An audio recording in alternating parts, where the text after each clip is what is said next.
गांव के सुनहरे खेत, हवा में घुली मिट्टी की खुशबू, और उन खेतों के बीच खड़ा था रामू, गांव का एक साधारण किसान। चेहरे पर मेहनत की लकीरें, हाथों में हल और दिल में मिट्टी के लिए अटूट प्यार। रामू गांव का साधारण किसान था। खेत में दिन रात मेहनत करता, पसीना बहाता और मिट्टी से ही अपनी रोजी कमाता। उसके 2 बेटे थे, मनीष और दिनेश। दोनों ने शहर जाकर पढ़ाई की और वहाँ नौकरी पा ली। शुरुआत में दोनों हर महीने पैसे भेजते और कहते, बाबा आपको खेत में काम करने की कोई ज़रूरत नहीं है, बस आराम कीजिए।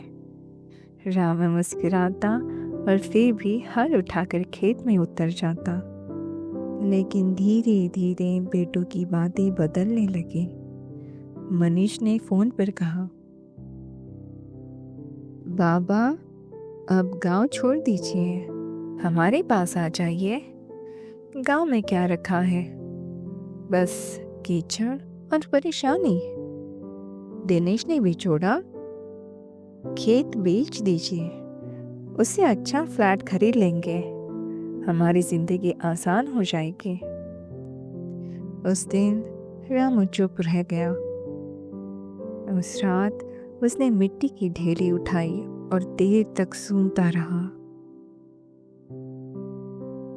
उसके लिए वह मिट्टी सिर्फ जमीन नहीं, उसके बाप दादाओं की विरासत थी। कुछ दिनों बाद बेटे गांव आए। दोनों ने जोर डाला कि खेत बेच दिया जाए।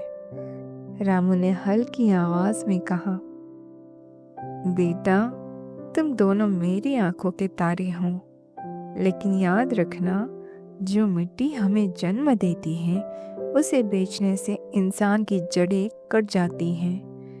पेड़ जड़ों से कटकर कभी फल नहीं देता। बेटे पहले तो नाराज हुए, लेकिन जब देखा कि उनके बूढ़े पिता रोज मिट्टी छूकर जैसे नया जीवन पा लेते हैं, तो उनकी आंखें खुली। उन्होंने खेत बेचने का विचार छोड़ दिया, बल्कि छुट्टियों में गांव आकर खेती में हाथ बटाने लगे।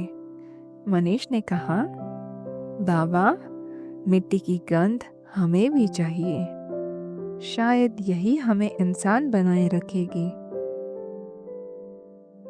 उस दिन रामू ने महसूस किया कि उसकी मिट्टी अब सिर्फ उसकी नहीं रही, बेटों की भी हो गई है।